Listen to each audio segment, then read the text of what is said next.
মনে করেন যে হাদি ভাইকে যারা হত্যা করেছে এই খুনিদেরকে পার করে দিচ্ছেন বা পার করে দিয়ে আপনারা পার পেয়ে যাবেন, এটা আসলে আপনাদের ভুল ধারণা।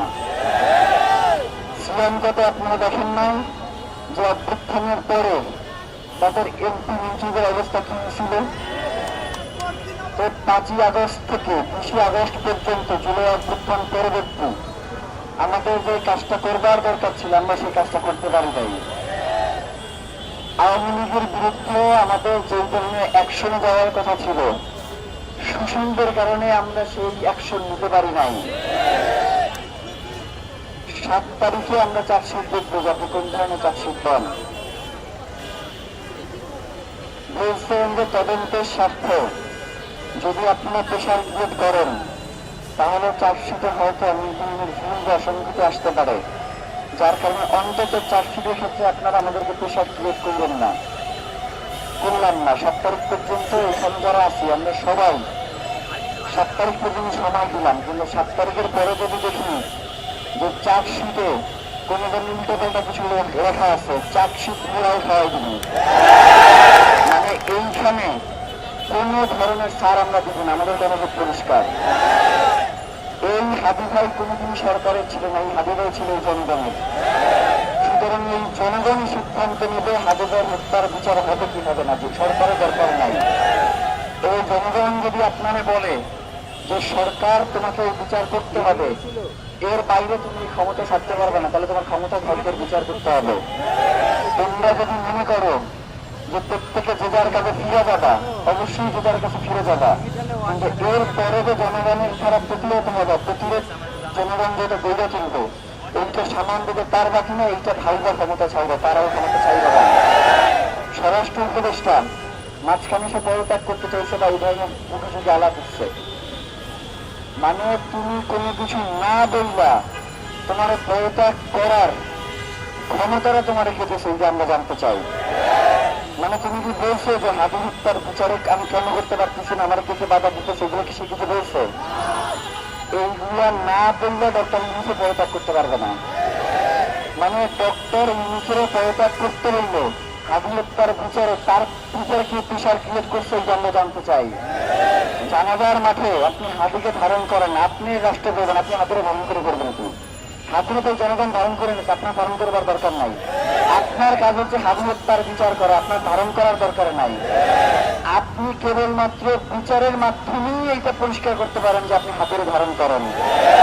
এর বাইরে এই 1.5 বছর যাবৎ এই জনতা প্রচন্ড সুশীল আলাপ তারা শুনছে। সুশীল আলাপ শুনতে শুনতে যখনই মনে করে যে একদম সুশীল, তখন তারা থাকতে চায়, তারা আর সুশীল বয়ান শুনতে চায় না। এই হাদি ভাই যে আলাপ এই রাজু ভাস্কর্য দ্বারাই বসছিল, সেইখানে কি হাদি ভাইয়ের উপরে হামলা হয়েছিল, এই জন্য সে দ্বারাই বলছিল যে আওয়ামী লীগের কোন আস্তানা বাংলাদেশে থাকতে দেওয়া হবে না, বা গালি যেটা দিছিল, এইটা তো সে দিছে তার জুলাইয়ের প্রাণ যে সকল ভাইয়েরা রয়েছে তাদের উপর, তারা আক্রমণের শিকার হয়েছে। এর কারণে তো হাদি ভাই এই কথা বলছে। সেই ভাইয়েরা কই, আমি সেই ভাইদেরকে দেখতে চাইতাম। হাদি ভাই যার কারণে কোন সুশীল আলাপ না দিয়ে সরাসরি অ্যাকশনে গেছে, আমি সেই ভাইদেরকে দেখতে চাই এখানে, যাদের জন্য হাদি ভাই রাজপথে দাঁড়াইছিল।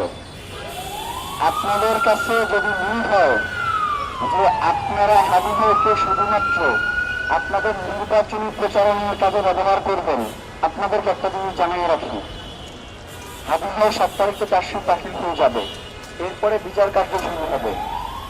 এরপরে আমরা নামবো যে কে কে হাদি ভাইয়ের বেচতেছেন, এইটা আমরা ক্লিয়ার করবো।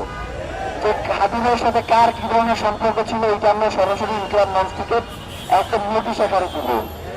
কারণ হাদি ভাইয়ের বিক্রি করবা, তোমরা ক্ষমতায় যাবা, এইটা বাংলাদেশে হইতে পারবে না। আমরা এইখানে বাংলাদেশের জনগণ যারা বসে আছি, তোমরা একমাত্র ক্ষমতায় যাইতে পারবা সেই ম্যান্ডেট নিয়ে এইখানে এসে বসে থাকো, হাদিদের বিচার নিশ্চিত করো, এরপর জনগণ তোমাদেরকে সংসদে পাঠিয়ে দিবে। শুধুমাত্র ওই ফেসবুকে পোস্ট দিয়া যে হাদি ভাই থাকলে আমার এইখানে যাইতো, হাদি ভাই থাকলে এইটা করতো, হাদি ভাই তো নিজেই প্রার্থী ছিল, সে তোমার প্রার্থীদের আইতে তোমার এখানে যাইতো, মানে এইখানে ফাজলামি আলাপ শুরু করতো, এইগুলো দিয়ে হাদি ভাইয়ের বিক্রি করা যাইবে না।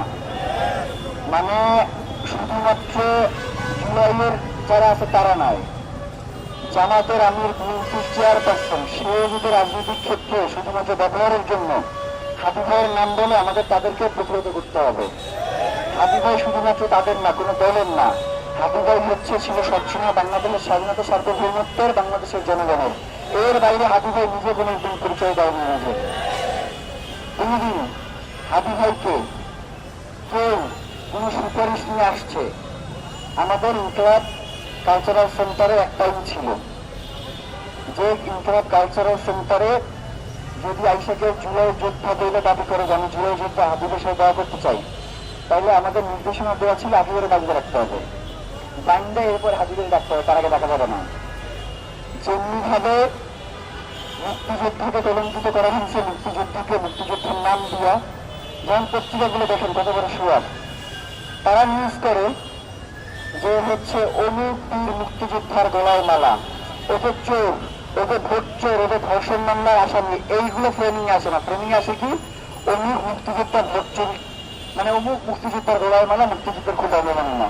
তো জুলাই যুদ্ধের মধ্যে কিছু যোদ্ধাদেরকে দেখতেছি যারা আকাম কুকাম করে বেড়াইতেছে, এবং পত্রিকাগুলো কিন্তু এইখানে আবার তারা খুবই ঠিক আছে, এইখানে গুলো লিখতেছে যে জুলাইয়ের সৈনিক, জুলাই যোদ্ধা এমন জায়গায় চাঁদাবাজি করতে গিয়ে ধরা, এইখানে কিন্তু তারা একদমই ছাড় দিতেছে না। কিন্তু এইখানে কিন্তু তারা এখনো তাদের অবস্থানই রয়েছে। আমাদের অবস্থান খুব পরিষ্কার, মুক্তিযুদ্ধ নিয়ে বাংলাদেশে কোনো ব্যবসা করা যাবে না, জুলাই নিয়েও বাংলাদেশে কোনো ব্যবসা করা যাবে না। এই দুটো জিনিস এই জন্য বললাম যে হাবিবের নিয়ে ব্যবসা শুরু হয়েছে। মানে জুলাই তো সকল মানুষের, মুক্তিযুদ্ধ সকল মানুষের, ওকে ঠিক আছে, হাবিবের সকল মানুষের ঠিক আছে, কিন্তু হাবিবের যে ভাই বোন সামনে বসে আছে না, হাবিবের যদি ব্যস্ত চায় থাকতে কাংসা প্রতি লড়াই দেবে, হাবিবের কোনোভাবেই আমরা বিক্রি করতে দিব না। এবং আপনাদেরও একটা থাকতে, হ্যাঁ অবশ্যই হাবিবের প্রচার প্রচারণা চলবে, হাবিবের আদর্শ নিয়ে আপনারা চলবেন, কিন্তু যার সাথে হাবিবের আগে কোনো সম্পর্ক ছিল না, নতুন করে যদি কেউ হাবি প্রেমিক হয় শুধু ইলেকশনের খাতিরে, তাইলে আপনারা তাদেরকে বয়কট করবেন। এইটা আমাদের, আপনি এখানে তার হত্যার বিচারের জন্য একজন এসে দাঁড়াইতে পারতেছেন না, ওদিকে হাবিবের ছাড়া আপনি বাঁচতেছেন না। এইটা এক ধরনের শয়তানি। এই শয়তানিটিকে আমরা পায়ে দিব? এই শয়তানিকে আমাদেরকে কোনোভাবে এই আন্দোলনকে বাধাগ্রস্ত করবে? আজকে সকালে একটা প্রশ্ন দিলাম যে ইনকিলাব মঞ্চ ওসমান হাদিকে দখল করছে, আব্দুল্লাহ জাবের, ফাতেমা তাসলিম ঝুমা, এরা ওসমান হাদিরে বাইরে কোনো প্রচার করতে পারে না। এখন তুমি ওসমান হাদির নামে গুটি বানাবা, তার লেখাগুলো দিয়ে এরপর বাইরে বেচবা, তোমার বাধা দেওয়া যাবে না। ওসমান হাদি তার জীবদ্দশা একটা বই বের করছিল, লাভায় লাল শাক কুকুর আকাশ, এই কাব্যগ্রন্থ মার্কেটে এক কপিও নেই। এখন যে প্রকাশনী থেকে 3 বছর বা 4 বছর আগে বইটা বের করছিল, সেই প্রকাশনীর ওসমান হাদি তার জীবদ্দশায় থাকতে 2 বছর খুঁজছে, কোনোদিন ধরা দেয় নাই, মানে তারা খুঁজেই পায় না, সে তার প্রকাশনী বিক্রি করে চলে গেছে। এখন সে নতুন করে আসছে, ওসমান হাদির 10,000 সে বই ছাপাবে। আমি বলছি তোর যদি সাহস থাকে তুই বই ছাপা, আমরা কি করতে পারি এরপরে এটা দেখি। হাদি ভাইকে আমরা বিক্রি করতে দিব? যেই হাদি ভাইয়ের বই নিজে ছাপানোর জন্য 2 বছর প্রকাশনী খুঁজে পায় না, সেই প্রকাশনী এখন আসলে কোথা থেকে আমরা জানতে চাই। হাদি ভাইয়ের এই বই আপনারা কেউ কিনবেন? আমরা সিদ্ধান্ত নিয়েছি যেহেতু আপনাদেরকে জানানো, আপনাদেরকে কোনোভাবেই আমরা আর কি আমাদের কথাবার্তার আড়ালে রাখতে চাই না, একদম পরিষ্কার রাখতে চাই ইসলাম হাদি ভাইয়ের জন্য। হাদি ভাইয়ের বইয়ের পুরো রয়্যালটি পাবে তার সন্তান। এর বাইরে আমাদের যারা আছে এরা কাজ করবে, 1 টাকাও এখান থেকে নিতে পারবে না। এর পুরো রয়্যালটি হবে হাদি ভাইয়ের সন্তান, এর বাইরে আর কেউ পাবেন ইনকিলাব মঞ্চের কোনো পড়বে না। মানে এই জায়গায় যদি কেউ ব্যবসা করতে আসে, হাদি ভাই তার পরিবারের জন্য কিছু রেখে গেছে, পরিবারের জন্য সরকারের কাছে কিছু চাইছে, এখন নিজের লেখা একটা বই, সেই রয়্যালটিও যদি মানুষ পায়, তাইলে আসলে আমরা কি করলাম ভাই এখানে দাঁড়াইয়া? আমাদের কাজ এটা একদম নিশ্চিত করা যে হাদি ভাইয়ের বইয়ের রয়্যালটি থেকে শুরু করে মানে হাদি ভাই কেন্দ্রিক যা আছে এইটা ধারাই যাতে তার পরিবার কখনো আমাদের কাছে না আসতে হয়। আপনাদের কথা দূরের কথা, হাদি ভাইয়ের পরিবার দেখবার দায়িত্ব আমাদের না, এটা তো আমাদের সকলের দায়িত্ব। এই কথাগুলো এই জন্য বললাম যে আমার এইখানে অনেক ভাই দেখি, তারাও মাঝে মধ্যে বিভ্রান্ত হয়ে যান যে হাদি ভাইকে কেন আপনারা জনগণ করে নিচ্ছেন না। আরে ভাই, হাদি ভাইয়ের দিন তুমি পোস্ট দাও, আমি তো বলিনি একবার তুমি পোস্ট দিও না, হাদি ভাইয়ের জন্য হত্যার বিচার চেয়ে তুমি প্লাকার্ড নিয়ে দাঁড়াই থাকো, আমি তো তোমার একবারও নিষেধ করি না। হাদি ভাইয়ের নিয়ে তুমি ইনকিলাব মঞ্চে, আমি কি বলছি যে খালি ইনকিলাব মঞ্চ হাদি ভাইয়ের হত্যার জন্য আন্দোলন করবে? আমি শুধু বলছি যে আমাদের ব্যানার, ইনকিলাব মঞ্চের ব্যানার ব্যবহার করে আপনারা কোনো প্রোগ্রাম করুন না। আপনারা এখন আপনাদের ইনকিলাব মঞ্চের ব্যানারটা ব্যবহার করে প্রোগ্রাম করতে হবে, এই ধরনের কোনো বাধ্যবাধকতা আছে আপনাদের কাছে? আমরা বলছি এখানে তো নিউজিল্যান্ডের ব্যাপার আছে, যেমন আপনাদের মধ্যেই অনেক লোক বসে আছে যারা চায় হাবিবের হত্যার বিচারটা না হোক, এটা সত্য ভাই। তো যার কারণে আমাদের কাজ না সব সুশৃঙ্খল ভাবে কি করে নেওয়া, তো আমরা এই জন্য ইনকিলাব মঞ্চের ব্যাপার ব্যানারটা ব্যবহার করতে নিষেধ করতেছি। নয়তো আপনি যদি ইনকিলাব মঞ্চের ব্যানার ব্যবহার করে প্রোগ্রাম করেন, সেইটা তো ইনকিলাব মঞ্চের উপকারী হবে, ক্ষতি তো নাই। কিন্তু যখন এটা ব্লান্ডার হবে, যখন এটা ক্ষতির সম্মুখীন হবে, সেটা তো পুরো দায়টা এসে পড়বে ইনকিলাব মঞ্চের উপরে। তা আপনারা কি কোনোভাবেই চান যে উসমান হাদির হাতে গড়া প্রতিষ্ঠান কখনো এই ধরনের ক্ষতির সম্মুখীন হোক? তো যার কারণে আমাদেরকে এটুকু সহযোগিতা করতে হবে। আর আরেকটা ব্যাপার যেটা, সেটা হচ্ছে যখন দেখবেন যে কেউ তার স্ত্রী, তার সন্তান এর থেকেও বেশি উসমান হাদির জন্য করবার চেষ্টা করতেছে বা করতেছে, তারা সন্দেহ চোখে দেখবেন। কারণ এই যে যেই লোক উসমান হাদিরে গুলি করছে না, সে আইসা ৩,০০০ টাকা দিচ্ছে ৫ তারিখে প্রথম। উসমান হাদিরে আপনারা জানেন যে উসমান হাদির ক্রাউড ফান্ডের মধ্যে দিয়ে তার ইলেকশনটা পরিচালনা করবার জন্য করছিল। আইসা জোর করে ৩,০০০ টাকা দিয়ে গেছে, ওকে ঠিক আছে। সেন্টারে আইসা টাকা দেওয়ার জন্য একদম আপ্রাণ প্রচেষ্টা যে ভাই কিছু টাকা নেন, আপনার তো টাকা পয়সা নাই বা আপনি তো ক্রাউড ফান্ডিং করেন। হাদি ভাই বলছে, এটা আমি বলছি ব্যাপারটা এমন না, একদম ভিডিও রেকর্ড আছে। মানে ওরা যে ৫ লাখ অনুষ্ঠানিক আওয়াজ ছড়াইতেছে, ভিডিও রেকর্ড যদি আল্লাহ আসলে ব্যবস্থা করে দেয়, ভিডিও রেকর্ড না থাকলে তো ওরা এইটারে এই বাংলাদেশের সুশীলদের মাধ্যমে এস্টাবলিশ করতো। ওই ভিডিও রেকর্ডে স্পষ্ট আছে, হাদি ভাই বলছে যে আমরা ১ টাকাও চাই না, এবং আপনার যদি আমাদেরকে টাকা দিতে হয় সেটা আপনি এভাবে দিবেন কেন? আমরা ক্রাউড ফান্ডিং এর জন্য দিচ্ছি না, ব্যাংক অ্যাকাউন্ট করে দিচ্ছি না, ওইখানে যাদের মন চাইবে তারা দিবেন, আমরা হাতে কোনো টাকা নেব না। এবং আপনারা যে কাজটা করবেন সেটা হচ্ছে এরপরে জোরাজুরি করতেছে, তখন হাদি ভাই বলছে যে ১৬ ডিসেম্বর আমাদের একটা প্রোগ্রাম আছে, আপনার ওইখানে আমাদের কিছু গেঞ্জি বানিয়ে দিতে পারেন। এর বাইরে আমরা কোনো নগদ অর্থ কোনোভাবেই গ্রহণ করব না। মানে হাদি ভাই সবসময় ৪টা জিনিস, এই ৪টা জিনিসের কারোর সাথে কখনো কম্প্রোমাইজ করে নাই। সততা, তার বাসায় বাজার হইতে না এমন দিনও গেছে, মানে টাকার জন্য ব্যাপারটা এমন না, সেটা বাসায় যেতে পারবে, বাজার করবে কি? বাসায় শুধুমাত্র তার স্ত্রী এবং সন্তান থাকবে, বাইরে তার বাসায় কেউ থাকতো না। আর তার সন্তান তো 10 মাস বয়স, তাকে রেখেও বাহিনী বের হওয়া সম্ভব না। যার কারণে এমন দিন হিসেবে বাসায় বাজারও যায় না। কিন্তু এরপরেও তিনি কখনোই তার বিশ্ববিদ্যালয়ে যে কয় টাকা বেতন পাইতো এবং সাইপ্রাস থেকে যে কয় টাকা ইনকাম করতো, এর বাইরে ১ পয়সাও তিনি কোনোদিন গ্রহণ করেন নাই। ইনকিলাব কালচারাল সেন্টারের যত টাকা সবকিছু আমার মাধ্যমে ঢুকতো ইনকিলাব কালচারাল সেন্টারে, এবং আমাদের ফাহিম এবং রাহিম আছে ওদের মাধ্যমে ঢুকতো। মানে হাদি ভাই কখনো টাকা পয়সার মধ্যে ঢুকতেই না, সে সবসময় মনে করতো যে আমি যেহেতু একটা দায়িত্ব আছে, এখন টাকা পয়সা দিয়ে যদি আমি করি, মানুষ তো মনে করতেই পারে যে হচ্ছে হাদি ভাই হয়তো এই টাকা দিয়ে অন্য কিছু করতেছে বা অন্য কিছু করবার পরিকল্পনা করতেছে, যার কারণে সে টাকাটা করে ছুঁয়া পর্যন্ত দেখতো না। আপনারা দেখছেন না একজনে তার পকেটের মধ্যে এসে টাকা ঢুকিয়ে দিয়ে গেছে, দেখছেন না? ওই টাকার আবার রিসিপ্ট কাইটা তার কাছে পৌঁছে দিয়ে গেছে হাদি ভাই নিজে থাকতেই।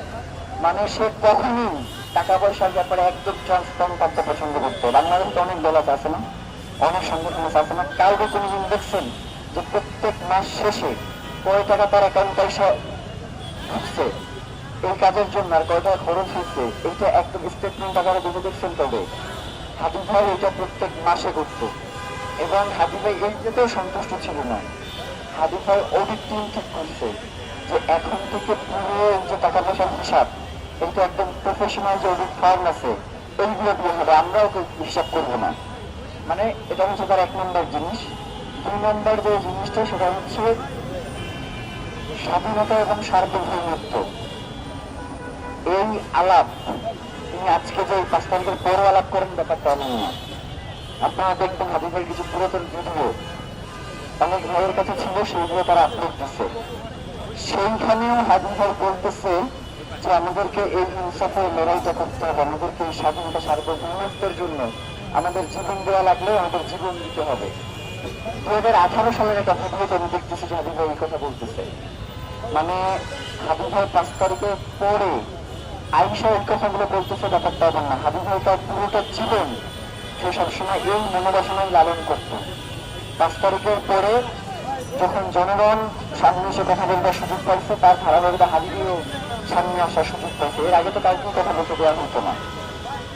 তো এটা হচ্ছে তার 2 নাম্বার, যে স্বাধীনতা সার্বভৌমত্বের ক্ষেত্রে সে কখনোই আপোষ পছন্দ করতেন না। আপনারা কি কখনো আপোষ করবেন? আপনারা কি কখনো চাঁদাবাজি টেন্ডারবাজির সাথে সামিল হবেন? সততায় কি আপনারা 1% ছাড় দিবেন? দিবেন না। এখন আসেন হচ্ছে ইনসাফের লড়াই। ইনসাফের লড়াইটা কি আসলে? হাবিব ভাই সবসময় বলতে না যে তার শত্রুর সাথে ইনসাফ চায়, মানে তাকে যে গুলি করছে আপনি আসা তার গুলি করে দেবেন, এটা হাবিব কখনো চায় না। হাবিব ভাই চাইছে একটা বিচার, সুষ্ঠু বিচার প্রক্রিয়ার মধ্যে দিয়ে তার যদি ফাঁসি হয়, তার যাই হোক সেটা একটা সুষ্ঠু বিচার প্রক্রিয়ার মধ্যে দিয়ে নিতে হবে, এর বাইরে হওয়া যাবে না। এইটা হাবিবের সবসময় কনসার্ন ছিল। ইনসাফ মানে একটা খাতের যে টানা, এইটার সাথে ইনসাফ করতে পারতে হবে। আমি এর আগে একদিন বলছিলাম যে সেন্টারে রাতের খাবার সকালে ভিজে গেছে, দুপুরে আমাদের খাবার চলে আসছে, সে দেখতেছি যে ভেজা অর্ধেক নষ্ট হয়ে ভাত সেটা খাইতেছে। এবং আমাদের সুযোগ আছে সেন্টারে পড়াশোনা করে, তো ও বলতেছে যে ভাই আমরা তো খাবার নিয়ে আসছি, আপনি খাবারটা খাইতেছেন কেন? বলতেছে যে আমরা তো রাস্তাঘাটে সবসময় ইনসাফ ইনসাফ করে দাঁড়াই, আমাদের তো প্রত্যেকটা জিনিসে আমাদের ইনসাফ করতে হবে, ইনসাফ ছাড়া আমাদের কখনোই চলবে না। হাত মুছতে যে টিস্যুটা দিয়ে টিস্যুটাকে পকেটে রাইখা দিত, যাতে অন্য কাজে ব্যবহার করা যায়। মানে হচ্ছে ক্ষুদ্র ক্ষুদ্র জিনিসে, প্রত্যেকটা জিনিসে মানে ইনসাফ যে শুধুমাত্র ক্ষমতাকে বসানো এবং ক্ষমতা থেকে বের করে দেওয়া, এইটাই যে শুধুমাত্র ইনসাফ না, মানুষের প্রত্যেকটা জীবনের প্রত্যেকটা কর্ম যে একটা ইনসাফের ধারাবাহিকতা রক্ষা করে। হাবিব সবসময় এটা নিশ্চিত করবার চেষ্টা করতো। আমরা ভাই আমাদের জীবনে এটা পারবো না নিশ্চিত করবার জন্য। এখন এসে 4 নাম্বার, হাবিব ভাই কিসের যে সাংস্কৃতিক যে লড়াইটা, হাবিব ভাইয়ের সাংস্কৃতিক লড়াই ছিল যেটা তিনি চাইতেন প্রত্যেকটা মানুষ, তিনি চাইতেন প্রত্যেকটা মানুষ বাংলাদেশের যে সাংস্কৃতিক লড়াই, অনেকেই বোঝে না, অনেকেই মনে করে আমাদের যে বার্তা, গান, নাটক, কবিতা, এইটাই বুঝে আমাদের সংস্কৃতি। কিন্তু হাবিব ভাই অন্তত এই জায়গাটা এস্টাবলিশ করে দিয়ে গেছেন যে আমাদের প্রত্যেকের জীবনের প্রত্যেকটা কাজ হচ্ছে সংস্কৃতির একটা অংশ। আমি কোন কাজটা করতেছি সেটা আমার সংস্কৃতি কি না, এইটা নির্ধারণ করবার দায়িত্ব আমাদের। যেমন বাংলাদেশের মানুষকে হাত দিয়ে ভাত খায় না, এইটা হচ্ছে বাংলাদেশের সংস্কৃতি। আবার আর এক দেশের মানুষ হচ্ছে চামচ দিয়ে খাবার খায়, এটা হচ্ছে তার দেশের সংস্কৃতি। বাংলাদেশের মানুষ ভাত খায়, এটা তার দেশের সংস্কৃতি, আর এক দেশের মানুষ রুটি খায়, এটা তার দেশের সংস্কৃতি। মানে এইভাবে সংস্কৃতি হচ্ছে মূলত আমাদের জীবনে যা কিছু